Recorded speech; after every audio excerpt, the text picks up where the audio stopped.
అత్యుత్తమ ప్లేస్మెంట్స్ తో ఎంఎన్సీ కంపెనీలలో ఉద్యోగమే లక్ష్యమా? ఇంజనీరింగ్ చదవాలనే మీ పిల్లల కలని కేజీ రెడ్డి కాలేజ్ తో నిజం చేసుకోండి. Hello views, welcome to iDream media. డబ్బు కోసం అసలు మనుషులు ఎలా తయారవుతున్నారంటే వివాహ బంధంలో ఉన్నటువంటి వారిని కూడా కడ తీర్చడానికి వెనకడుగు వేయటం లేదు. రీసెంట్గా చూస్తున్నట్టయితే బంధాల కన్నా మనీకే ఎక్కువ వాల్యూ ఇస్తున్నారేమో. భార్య భర్తల బంధం గురించి అసలు మనం వారి అన్యోన్యతను గురించి చెప్పడానికి మాటలు కూడా సరిపోవేమో. భార్యకి కష్టం వచ్చినా, అదే విధంగా ముఖ్యంగా భర్తకి ఎటువంటి కష్టాలు రాకుండా పూజలు చేస్తున్న ఇల్లాలను చూస్తున్నాం. భర్త ఆరోగ్యం కోసం, యోగక్షేమాల కోసం, ఆర్థికంగా స్థిరపడాలి, ఇంకా ఆర్థికంగా మరింత ఉన్నత స్థానానికి చేరుకోవాలి అనేసని భార్యలు పూజలు, వ్రతాలు, నోములు, దానాలు ఒకటి కాదు ఎన్ని రకాల పూజలు చేస్తుంటుంటారో, చాలా ప్రాంతాల్లో ఎన్ని రకాల పూజలు చేస్తుంటుంటారు. కానీ ఒక మహిళ తన భర్త ఎప్పుడు చనిపోతాడా అని కాసు కూర్చుంది. ఈ క్రైమ్ స్టోరీ వింటే నిజంగా మీరు కూడా అవాక్ అవ్వాల్సిందే. ఖమ్మం జిల్లా గాంధీనగర్కి చెందినటువంటి రవి, అదే విధంగా ప్రశాంతి, ఇద్దరు కూడా దంపతులు. ఎంత అన్యోన్యంగా ఉండేవారంటే ఎక్కడికి వెళ్ళినా సరే పిల్లలతోటి వీళ్ళు చూసి ముచ్చట పడేవారు. సో తాగుడికి బానిసైనటువంటి భర్త చాలా రకాలుగా అప్పులు చేసేసాడు. తాగి తాగి తాగి తన ఆరోగ్యం కూడా చెడిపోయింది. అనారోగ్యం కారణంగా ఉన్నటువంటి భర్తను చూస్తున్న భార్య, ఇంట్లోని పోషణకే కష్టమవుతుంది, నీ అనారోగ్యం తోడు అసలు ఏంటి నా జీవితం అంటూ అలా తలపట్టుకొని దేవుణ్ణి ప్రార్థించింది. కానీ తనకి అంటే 90% మంచిగా ఆలోచించిన 10% చెడు అనేది తన మెదడులో డొల్చేస్తుందో ఏమో గాని తెలివిగా ఒక ప్లాన్ చేసింది.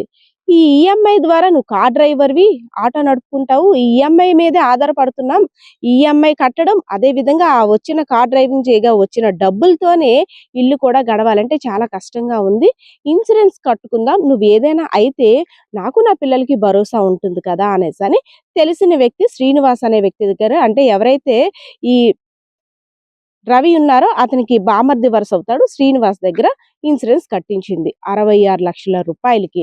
సో 66 లక్షల రూపాయలు ఇన్సూరెన్స్ కోసం ఆశపడి కట్టిన దగ్గర నుండి నా భర్త అనారోగ్యం పాలైపోయాడు కాబట్టి ఏ నిమిషాన్ని చనిపోతాడో తెలియదు కాబట్టి ఎంత చనిపోతే అంత బేగా 66 లక్షలు వస్తాయని అలా చూసింది. రోజులు గడిచాయి, వారాలు గడిచాయి, నెలలు కూడా గడిచాయి. కానీ రవి ఆరోగ్యం మాత్రం అలానే ఉంది. ఇంకా క్షీణించడం అయితే జరుగుతుంది, కానీ రవి ఇంకా మృతి చెందలేదు. సో ఎంతకీ మృతి చెందడం లేదనేసి అని 9 నెలలు అయిపోయింది. ఇటు ఈ బీమాకు సంబంధించి డబ్బులు కట్టాలి, ఈఎంఐ భారం కూడా పడుతుంది, ఇంట్లో ఆర్థిక భారం. ఇదంతా కాదు, ఎలా అయినా సరే నా భర్తని చంపేస్తే ఇంకేం గొడవ ఉండదు, ప్రశాంత్ని చంపేస్తే 66 లక్షల రూపాయల డబ్బులు కూడా వస్తాయని ఎవరైతే ఇన్సూరెన్స్ కట్టించారో వాళ్ళ ద్వారా భర్తను చంపేయడానికి పకడ్బందీగా ప్లాన్ వేసింది.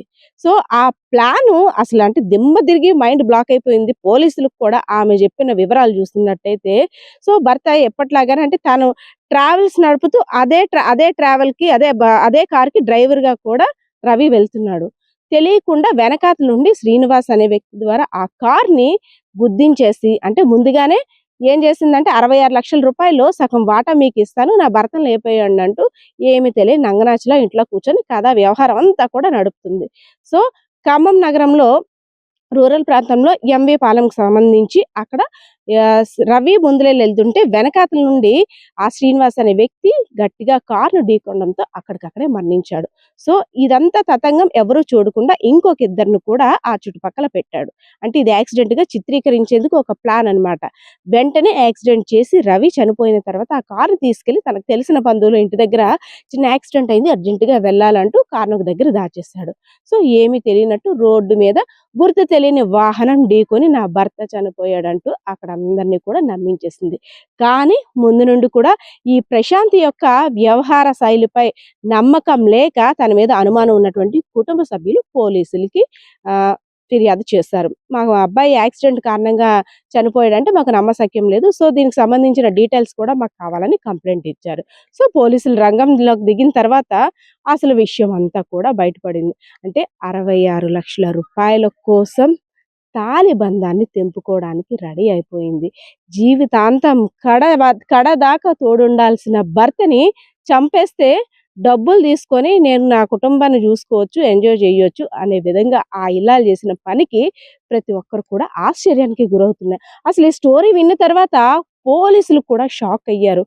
ఏంటి, బీమా సొమ్ము కోసం అంటే అనారోగ్యంగా ఉన్న భర్తని ఆరోగ్యంగా ఉండేందుకు ఒక మంచి ఫుడ్ పెట్టో లేదంటే తన ప్రేమను చూపించో ఇంకా ఆరోగ్యం కోలుకోలేనా చెయ్యాలి కానీ ఇంకా ఎంత బే చనిపోతాడని ఇంతలా పగడ్బందీగా ప్లాన్ చేస్తావా అమ్మ తల్లి నీకు దండం అంటూ కూడా పోలీసులు షాక్ గురైన పరిస్థితి అయితే కనిపించింది. కెమెరా పర్సన్ బాలకృష్ణతో Padma, I dream media.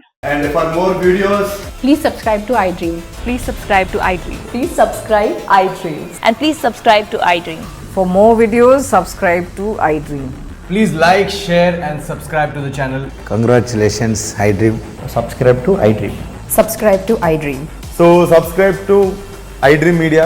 iDream की iDream team अंदर की huge congratulations. Please subscribe iDream Media. Please subscribe to iDream. Subscribe iDream. Please subscribe to iDream. I dream అంటే నా కళల ఛానల్ను సబ్స్క్రైబ్ చేసుకున్న నోరు తిరుగుతలేదు, మీరైతే గంట గుర్తు కొట్టండి. For more such videos, please subscribe to iDream. Subscribe to iDream. Please subscribe to iDream. Please subscribe iDream Media. Please do subscribe to iDream. Please subscribe to iDream Media. For best entertainment and information, please subscribe iDream. And don't forget to subscribe to iDream.